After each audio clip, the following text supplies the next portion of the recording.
Hey everybody, it's Ryan from Pi Records, and I'm here with Odie from the Me Gustas. How are you? I'm doing great, man. Thanks for having me. Oh, no problem. I really dig your music. It's got a surf, punk, and kind of mixture everywhere in between kind of sound. You want to talk about um, your previous releases in comparison to your 2021 release? Yeah, absolutely. When we first this the idea of the Magustas kind of started off as just a couple of friends getting together and playing, and which was great. And we really didn't know what we were doing. To tell you the honest truth, it was just a couple of guys. I mean, we didn't even have a bass player. It was two guitarists, a drummer, and we decided to do some intro. And we do have an appreciation for surf, and we have an appreciation for punk and everything else in between. And the greatest thing about the intro and not having to cater to a vocalist is we can kind of do whatever we want, thematically, sonically. We can, you want to play distortion, great. You want to play reverb crank to 10, we can do that too. And so where we started was a little bit more, reverb surf centric. And as we kind of morphed and personnel changed, it kind of grew into different pieces where the last incarnation of it was a little bit more punk driven, a little bit harder, a little bit faster. And where we kind of culminated here in 2021 with the latest release, Soundtrack of Our Youth, it's definitely punk. It's power chord driven, very straightforward. Not saying all punk is like that, but for us it is. And it just felt good. It felt good to blow off some steam, to kind of just let it all Yeah. out. You know. Yeah, like you were saying before the interview, it seems like the kind of time right now where you just need to blow off that steam, especially when you get out and play. It's going to be a lot of energy that people are just getting out of their I systems. I agree 100%. I think that there may be some trepidation. People may be nervous to get back out, but I think once people get comfortable again, that idea of playing out and just moving and hearing live music again, it's going to be like wild animals let go out of a cage. It's just going to be Yeah, I people totally just agree. ready to go. Yeah, and it's like, regardless of what the genre of music, I think people are chomping at the bit. And, that for us, because we haven't been able to play out, and that was the best thing we could do, was just let out something like that. I mean, we even have a little bit of a you know vulgar language in one of our songs, right? Not on purpose. It was just the drummer was feeling it and just let it out. And it was like, Yeah, well, do we edit this out or do we not? And I'm like, don't. It's just a true representation of where we are. And I hope people understand that it wasn't never meant, to be offensive or anything like that. It was just a matter of just yeah, feeling it at the time. yeah. I heard that, and it, I can remember being in the studio and leaving that sort of track in, just because it just feels like the listener would be a part of it. Right. It's natural, right? It's like, I try my best when recording and doing things to make it as organic as possible. Probably not the most cleanly executed guitarist out there, particularly in the surf world. By far, guys, and gals that are executing on a higher level.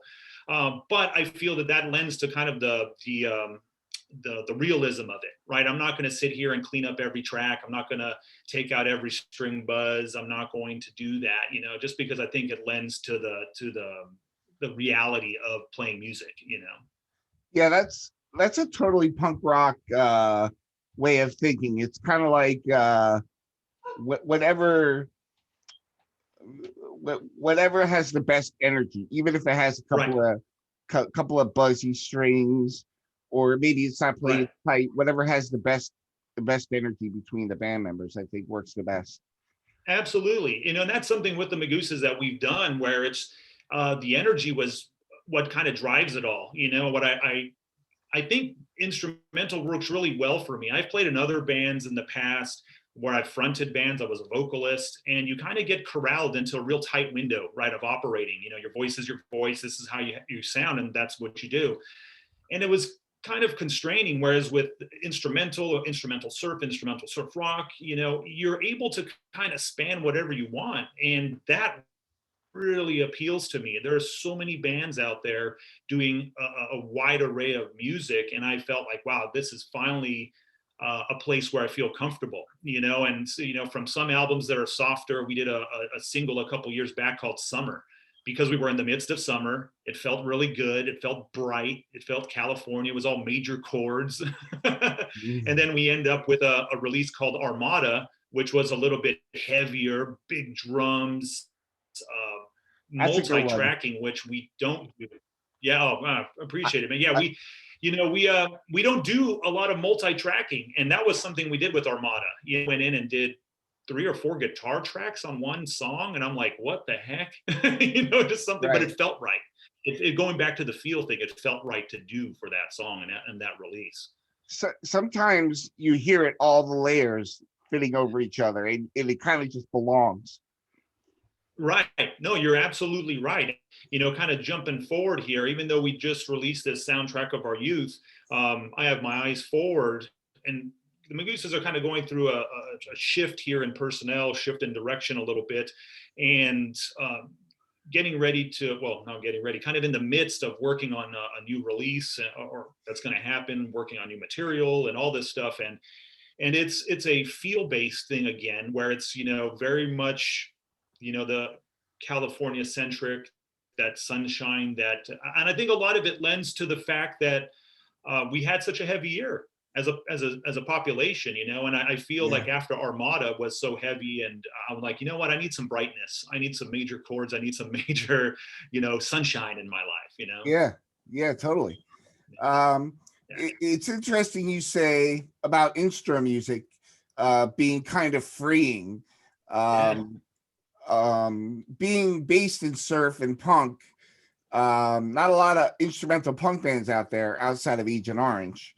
Right. So how did you take that and work with it and say, I think this would be a good element? It wasn't actually conscious, truthfully. I think it was just more of a skill based, it's kind of where I cut my teeth, was in, punk, pop, stuff that I did in the past. And it kind of was just a natural gravitation towards it. I didn't sit here and go, that's what I'm going to do. It just naturally went that direction. As much as I love, what I would call the mainline, hardline surf, with, year specific gear and sound and so forth, it just wasn't a true representation of myself, right? I use gear that's not, by the discerning, I use gear that would not fit within the surf realm, the purists, so it's just the way I phrase my music. Like, I'm not afraid to take a piece of music into a power chord, into something a little heavier, and maybe it's because I'm not a trained musician. I think that's part of it. I'm self-taught, and so therefore I don't have a lot of parameters. I just use what worked, one of the I watch a lot of interviews as well as doing a lot of interviews. And one of the interviews I watched the other day was from my hero Eddie Van Halen, and he said he's not a trained guitarist, and a lot of the stuff that he did, he wouldn't be able to do if he learned from a book or a teacher. You know what? I'm going to say this with all, humbleness and respect. I understand and can relate. That's as far as close as I get to Eddie Van Halen. I can relate. I know exactly what he means. If I were to, and I'm not taking anything or saying anything about any other musicians out there or guitarists or whatever, but I'm so unorthodox that's what works for me. And that's what gives me the Me Gusta sound, the Me Gusta phrasing.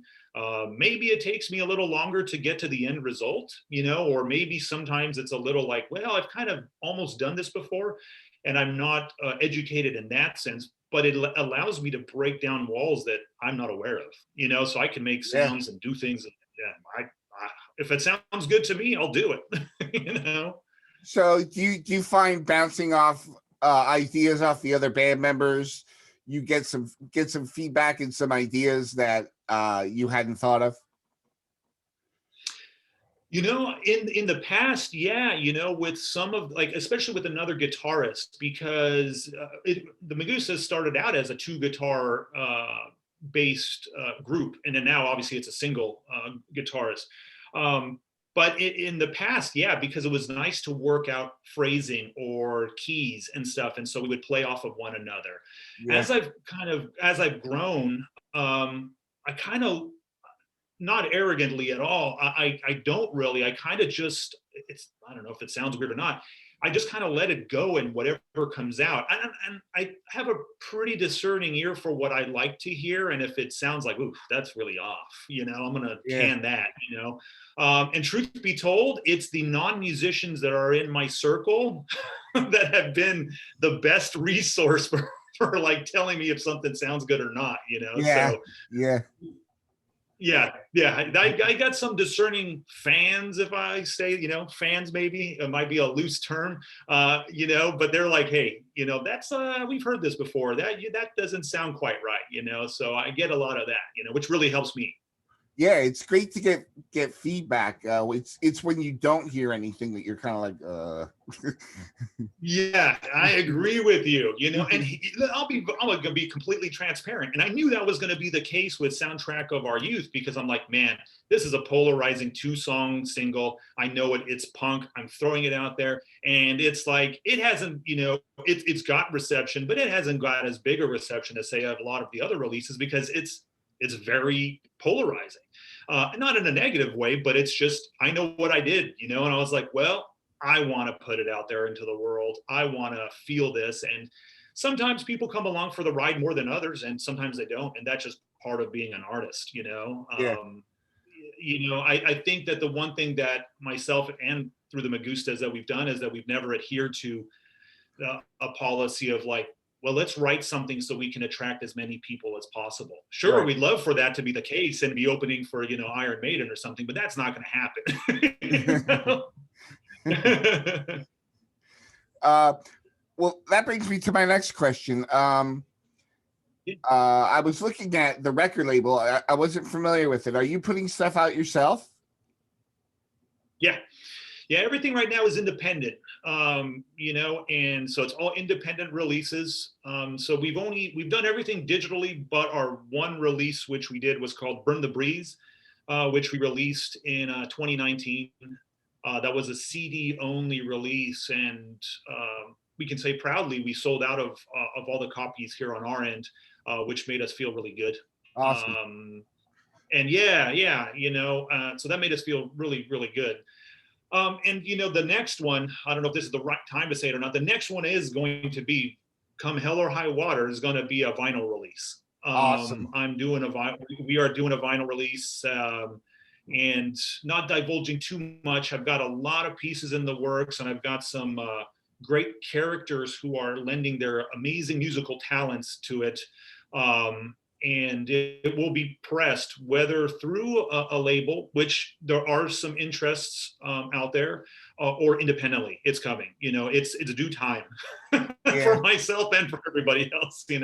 that's kind of like the rubber stamp on your musical career is when the vinyl comes out. It's like boom, there it is.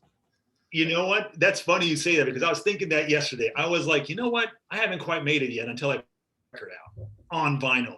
Yeah, And that's exactly what I thought. and and it's for me. It's just basically for myself that my success based on myself, not of other people viewing me. You know what I mean? No, exactly. For me, it's a continued growth of where I'm at as a musician, as an artist. It's to put that, like you said, that stamp on it, right? That like, hey, I'm here, I've made it. Yeah, again, would be wonderful to sell everyone in like record time. But more than anything, it's just being able to put my creation out, with these wonderful cast of characters out on vinyl, and utilizing the best possible, people to do it, artists. Everything is coming together. Surprisingly, it's been a challenging year, but it's somehow all coming together, loosely, but it's coming together. And I feel that once we get to that point, not, this isn't forecasting at all, but if that were to be the last thing the Me Gustas did, I would feel really, really good. Though that's not the case. I mean, there's still plenty to come, but you know, if Yeah, that was it, I'd feel like I made it, you know? that's awesome. And I love vinyl. I'm a huge vinyl fan. You can see on my wall back there. Yeah, Um, yeah. so tell me a little bit about your bandmates in the past and the current ones. Yeah. What do they lend to your sound? Yeah. So the thing is, you know, with when we started was a couple of guys I worked with, and honestly, we all up until well, up until the current, that's not going to be the case. What I'm about to say, none of us had similarities in what we were listening to or where we pulled our influences from. So that was what was kind of a unique creation, and what became the Me Gustas was that, you know, I started off with two coworkers. Was it 5 years ago now? 5, 6 years ago, and we were all coworkers and decided after work we're just going to get together. And I was, truthfully, I was the last one to say yes to do it. I was the most hesitant to play music. Prior to the Me Gustas, I kind of hung up the guitar, I kind of hung up the lyric sheet, and I said, I'm kind of done with music on a bigger level. You know, I'll play at home and that's about it. And I finally, you know, reluctantly decided to play, and it was fun. You know, we went and we slammed out a bunch of songs really quick. Now looking back, we probably could have done a little bit better on the executing. And then, you know, played some shows, and then, you know, it one of the second guitarist just, you know, had to move, you know, moved out of state, and so it left it to myself and the drummer. And with all respect to the drummer, he has stage fright. So I was able to, Oh, you know, yeah. So he had no problem recording. And I was able to convince him, well, maybe coerce is a better word, coerce him into playing a show or two. And I could tell he was uncomfortable. And I, you know, I didn't like how that made me feel and how it made him feel. And so I made a deal with him, like, let's just keep recording. And we did. And then I ended up moving, and so that kind of broke that incarnation of the Me Gustas. And then I moved up to Sacramento in California here, and my brother lives here, and so he's a drummer, and he comes from the metal and punk world, and so he brought a very heavy sound to the Me Gustas, and which is great. You know, it pushed me a little bit in a different direction, and it lasted all through the pandemic. You know, into Armada, and we kind of reached a point where we kind of not burnt out, but it just kind of reached a point. You know, now, you know, we've kind of shelved art, working together, all amicable, nothing's bad. And now I'm working, I don't want to say it, I'm working with some people on this next recording, but I don't want to say who they are yet. But it is utilizing a more traditional surf instro drummer that the Me Gustas have ever heard. And I'm using a couple of bass players, potentially, to record some of the bass tracks, which is something that I like to do in recording. awesome. And Yeah. what is your process for writing? Do you come up with a rhythm or a melody first, or both? Melody. But you know, truthfully, thanks for saying that second part, both, you know, because being now a single guitarist, I try to work melody and in conjunction with rhythm, you know, which is something that very few guitarists really get down. I don't think I've made it there yet, but I'm working on it, you know. And there's one particular guy, and I don't name drop a lot, but Dave Ronsky from Slacktone, he's a master of melody and rhythm as one guitarist. I'm just floored. I've been lucky to see them a number of times, and I'm just like, how is that one guitarist I know. being able to do it? It's amazing. And so that's kind of the barometer for me. You know, I mean, there's a bunch of other guitarists I pull from and a bunch of other talented musicians. But when I've seen him, I'm just like, I'm floored by his ability to carry melody and rhythm at the same time, you know. I'm always So amazed. for myself, I'm always amazed at seeing a guitar player. When they play live, you're just like, oh my god, he's doing it with one guitar. right, you know, and again, similar to the Eddie Van Halen thing, not in no way comparing myself to Dave there from Slacktone. But you know, it's nice to have played some shows and get a bit of accolades from people who are like, you know, it sounds like there's two guitars when you're playing. And I'm like, great, it's working. I'm doing it. Somehow I'm doing it, you know? Yeah. And so you know, when you said, you know, do I have a, you know, a strategy to working out songs? Yeah, you know, I do. I know that I'm usually primarily play as a two-piece in the Me Gustas. And so with that, I have to carry rhythm, melody. I can't default to, you know, a lot of leads and a lot of single note playing and wild sweeps, because it'll thin the sound down. So it's very conscious of how I create songs. You know, they may be, you know, 3 chord based, but it is conscious of how I go about writing them. Awesome.